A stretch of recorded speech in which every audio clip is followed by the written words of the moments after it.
Hello and welcome back to the channel. Today, a character deep dive on Nynaeve Almira, the wisdom of Emond's field. And regardless if you love this character or find her stubborn and arrogant, there's no denying how big of an impact she has over the outcome of the story. Her ties to the Dragon Reborn are unbreakable, and looking beyond her actions that motivate and push the story of other characters along, she has a very long and satisfying storyline dealing with her own personal growth that resonates strongly with many readers. But who is she deep down? What drives her and makes her one of the most beloved female characters in the Wheel of Time? What is her impact? And how does she overcome her many challenges and obstacles? I'll break all of that down, and if you enjoy these types of videos, let me know by liking this one and subscribe to the channel. You can find me on Twitter, Instagram, and Discord, so let's get into it. Nynaeve Almira is one of the main female protagonists of the book. She starts off the story as the wisdom of Emond's field. Not only is she the village healer and the leader of the women's circle, she offers an encyclopedia's worth of knowledge over herbal remedies from treating illnesses and injuries. It's an incredibly complex job that requires a great amount of responsibility, and it's typically a job where a woman is appointed for life. And it's a perfect fit for Nynaeve. Although she was orphaned at the age of 14, just a few years later, she was already healing complex illnesses, and at 19, she became the town's youngest wisdom in known history. She was said to be able to cure ailments no other wisdom ever could, and wounds that would leave a man maimed for life were sometimes gone without a scar. But just because she was afforded a high-ranking position within the town, this doesn't mean she didn't have many challenges. Due to her young age, she also becomes a bit of a scapegoat within the city. If something goes wrong or the weather shifts and crops fail, she is often blamed for not having the experience to back up her position. And this is something that cuts to the heart of many of Nynaeve's personality traits and insecurities. This is a woman who has really hardened herself against criticism just to exist in her profession. Early in the story, Nynaeve is typically seen as hot-headed and stubborn, which is sometimes off-putting to readers. She adapts by shelling herself off against criticism, and it can be interpreted in two ways. One, that she is arrogant and self-righteous, or two, that this is a coping mechanism she's adopted due to the backlash she receives for being such a young wisdom. There's a lot of complexity to her personality and emotions, which add to her inner conflict, but there's no denying her strong sense of justice and her drive. And Nynaeve is a character who is very motivated by her principles and her fierce sense of morality. It drives her to protect her friends whom she views as family. She will do whatever she can to keep them safe, and she is never afraid to stand up for what she believes in. Before her parents died, her father taught her how to track and how to hunt, and she often relies on her strong instincts. When you couple that with her determinism, you get someone who is very capable. But her morals aren't the only thing that motivates her. She not only wants to heal, but she wants to be the best at it. It's her profession, and she's worked tirelessly in becoming a wisdom and doing her best at it, even when she's doubted. Just a bit of a spoiler warning, but now I will dive deeper into the books and talk about the challenges and obstacles she faces, which will span the length of the series. Nynaeve is a character who feels very deeply. But Nynaeve was also raised in an area where Aes Sedai are seen as manipulative, and they can't fully be trusted. In Book 1, it is revealed that Nynaeve can channel, which is one of the reasons she excels as the village wisdom. But all she really wants to do is protect these kids that she has helped raise in her village and heal those who need healing. But there's a catch. When she finds out the main reason she is so good at this is because she can touch Saidar, it creates an internal dilemma. She wants to heal and be the best at it and protect her people, but to do it as efficiently as possible, she has to channel. I imagine she's very put off by the thought of it. Her immediate reaction to Moiraine is this woman is untrustworthy. And that is backed up by her belief that Moiraine kidnapped these young men and women. But while the village is voting on what to do, Nynaeve is already out the door tracking them down. She believes she can do it herself, and for the most part, she's right. But this is her strong sense of justice on display. She's a bit of a hall monitor, gruff and sometimes interpreted as annoying, but with a strong sense of integrity. Her next challenge is to actually learn how to channel. And to do that, she has to join an organization she believes is untrustworthy. And to some extent, she's correct. The White Tower is the most powerful bastion of political strength in the landscape of this world. But it's also kind of a mess. And her views on the Aes Sedai are a possible contributor to her blog. It's always been my interpretation that her block stems from her own self-loathing over being able to actually touch Saidar. This leads to her next overall obstacle, which is overcoming her anger. Nynaeve was always bossy and bristly. In the Two Rivers, her work was sometimes called into question due to her age, and if something went wrong, she was a scapegoat. She had to be really outwardly shelled off just to exist doing what she does. On one hand, anger is protecting and shielding her. Then she also learns she can hack her block by getting herself really mad. And when she does this, it allows her to channel. But it's not a long-term solution. So let's stop for a minute to focus on her anger. On one hand, it's really refreshing seeing a female character just allow herself to have a little righteous rage, specifically when any woman could tell you about the backlash it gets in our real-world court of public opinion. But within the Wheel of Time, gender roles and stereotypes are often swapped. So in Nynaeve's case, the women's circle offers her a space to angrily stand up for herself. It's not so much like the real world, where many women and girls are taught that being pleasant is a much better character trait than being defiant. So often women are subject to negative backlash for expressing anger. We are taught to ignore, transform, or hide it. It is deemed unfeminine. But Nynaeve feels things very deeply, and it really gets to the heart of why so many people love her.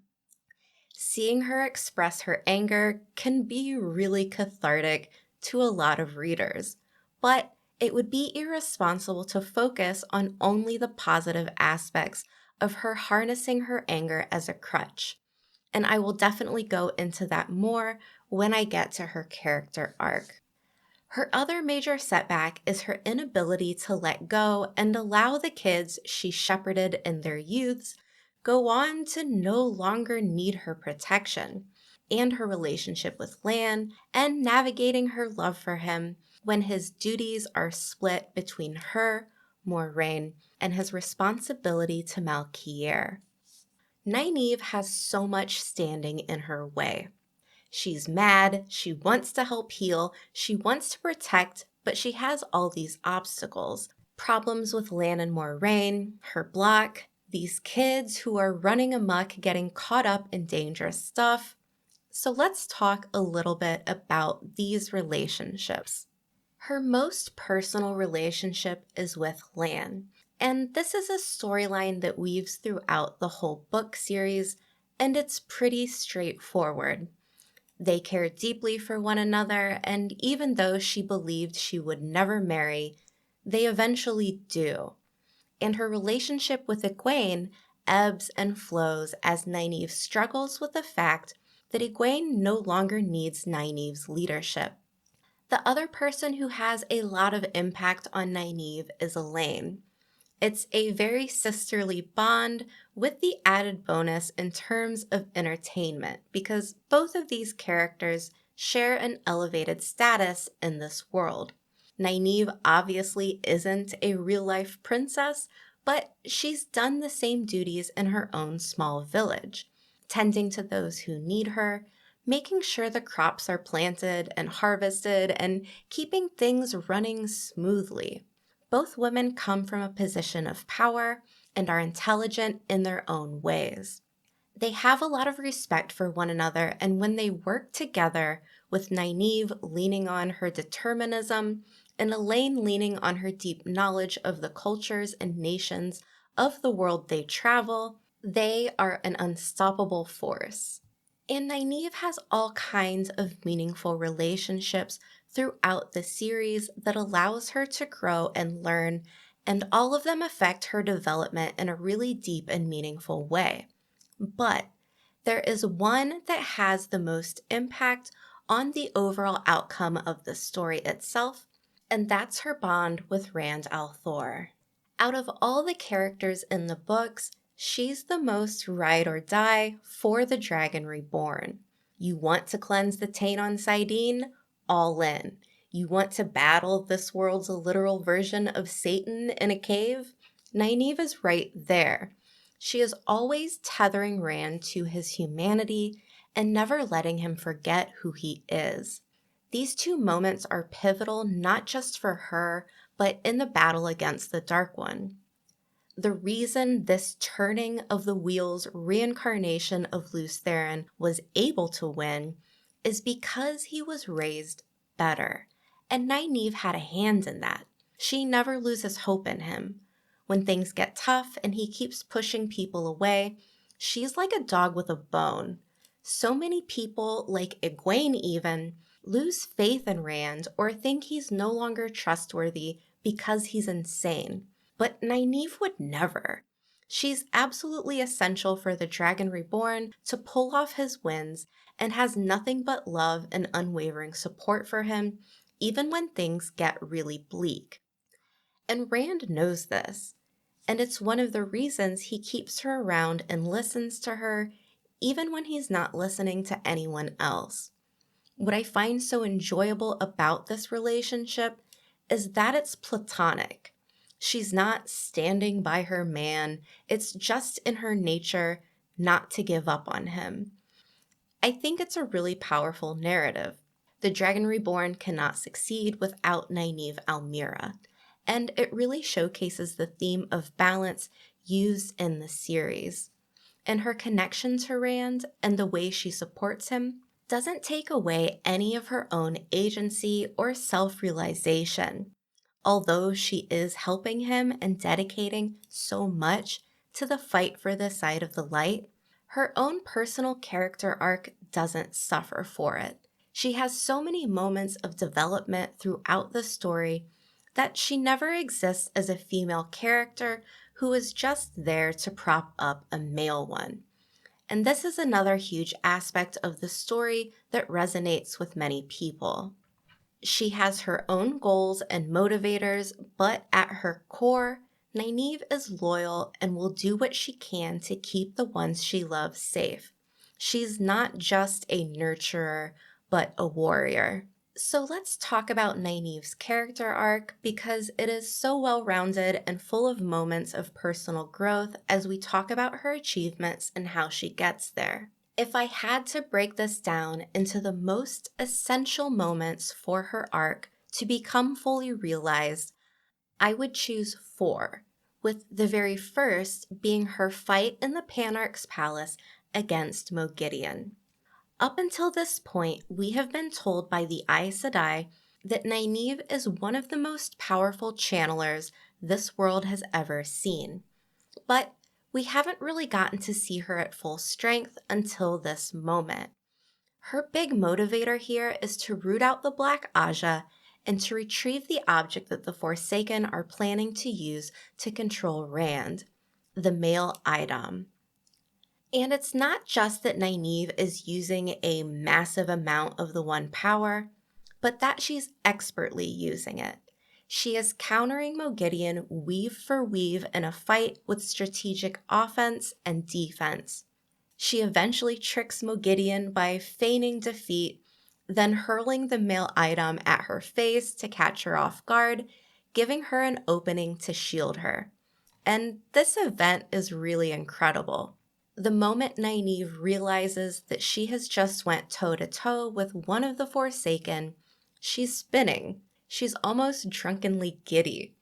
But I believe this moment is really important for Nynaeve, not just because she almost beats one of the Forsaken, but because it adds motivation. Nynaeve is fierce and she wants to protect her people. Getting the male Idam allows her to do that, but without her mastery over the One Power, she's not as effective or efficient in making that happen.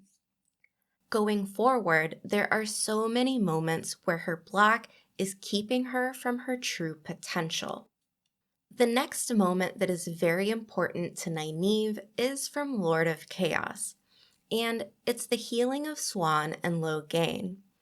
Not only is this segment absolutely bananas in the fact that she actually pulls it off, but her visceral reaction to it is so cathartic. She's feeling so much. She has just achieved something that everyone lost hope on. Once again, she has to get herself absolutely amped and angry to channel. Then it happens, and the result is shock, and it's emotional. She's doing the unthinkable, the undoable. But the aspect of this that really stands out to me is that it's at this moment Nynaeve is the true embodiment of the Age of Legends era Aes Sedai, where public works of service were the most important acts someone could do. It also points to the deep fractures and failures of the current day Aes Sedai. We learn throughout the series that the White Tower was basically corrupted by Ashamael and the Black Aja, leaving the institution weakened, with many Aes Sedai becoming petty and self-important. But Nynaeve embodies what the true intention was before things went off the rails, which she addresses after her test for the shawl. The next moment that is essential to her character arc is the moment she overcomes her block. And for a healer, it takes a really long time to heal herself. But when she finally lets go, she's able to do her thing without the incredibly negative psychological aftermath of repetitive self-inflicted anger. It had to be exhausting and frankly traumatic. I do think there is a point to be made about using anger constructively, but I also think Nynaeve's story highlights how it's not a permanent solution. Being able to let that go leaves her healed and ready for whatever comes next. In this moment, she has no time to artificially build up her anger, no enemy to be angry at, no chance to blame herself, because no one put her in this situation. I do want to touch on something slightly tangential, and that's the fact that when you look at her character and her drive to become a great healer, her block was very detrimental in her ability to achieve her goals.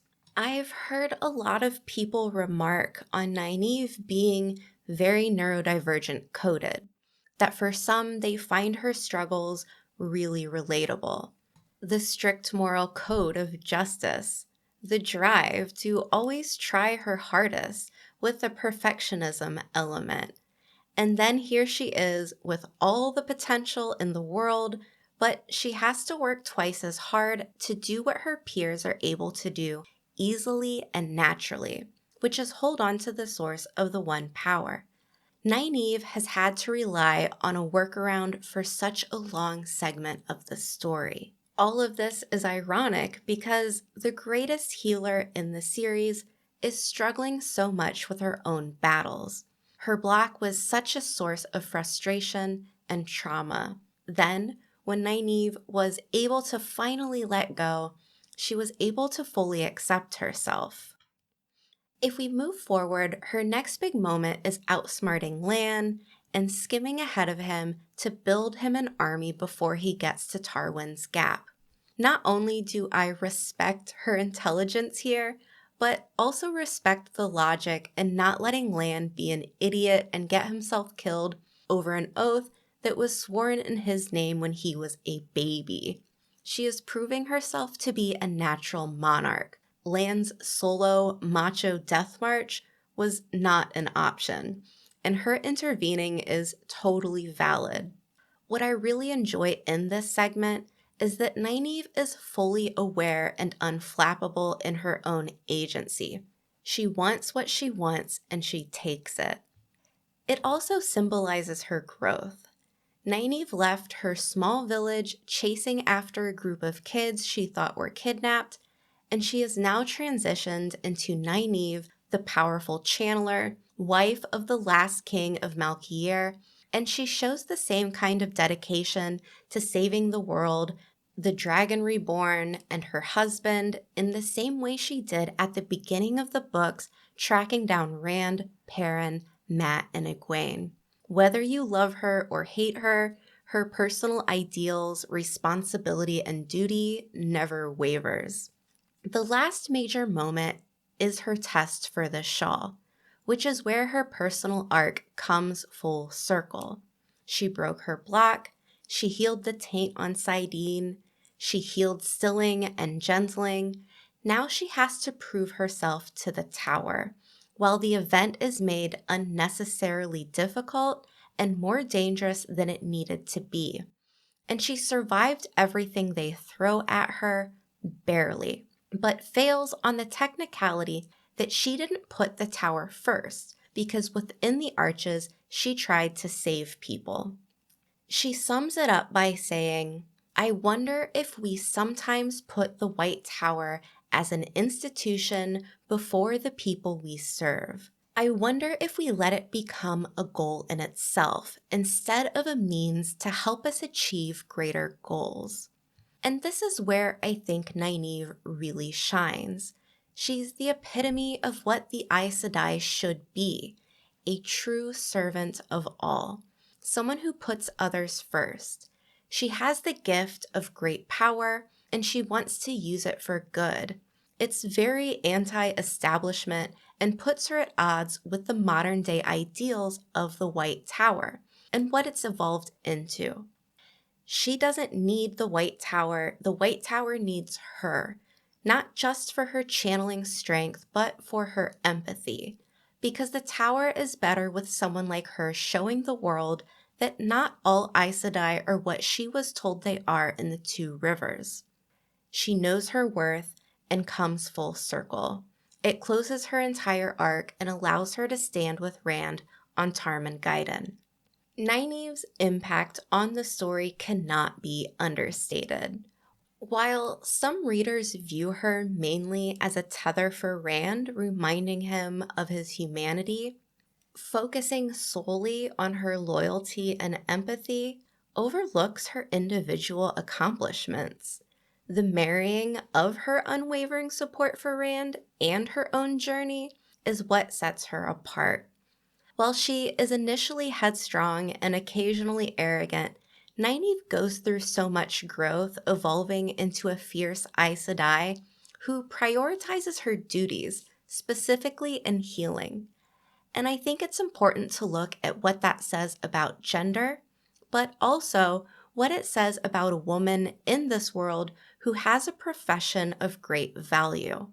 Sure, it showcases her caring nature, but also plays a pivotal role in the survival of so many characters, which shapes the outcome of the story. Nynaeve's character embodies themes of gender and power, societal expectations, while remaining true to her principles. Yet, she remains flawed and vulnerable, and it's relatable when she has to confront those flaws and her limitations. As a whole, Nynaeve is not just a healer, but a humanitarian, and the kind of Aes Sedai that the Great Wheel lost to time. And she is able to make that distinction to everyone in the room after her test for the shawl with pinpointed accuracy. She sees the root of what went wrong with the White Tower, and she's courageous for pointing it out.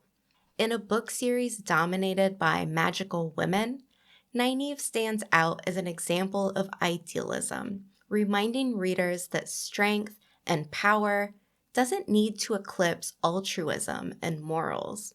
Her character shows that one can be resilient and determined while still using their abilities towards the greater good.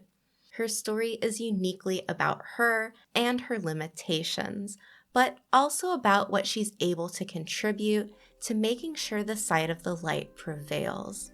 This is a good place to wrap things up, and as the channel inches closer to 5,000 subs, I just want to say thanks to the people out there who watch my videos. So thank you so much for watching, and I'll see you back next time.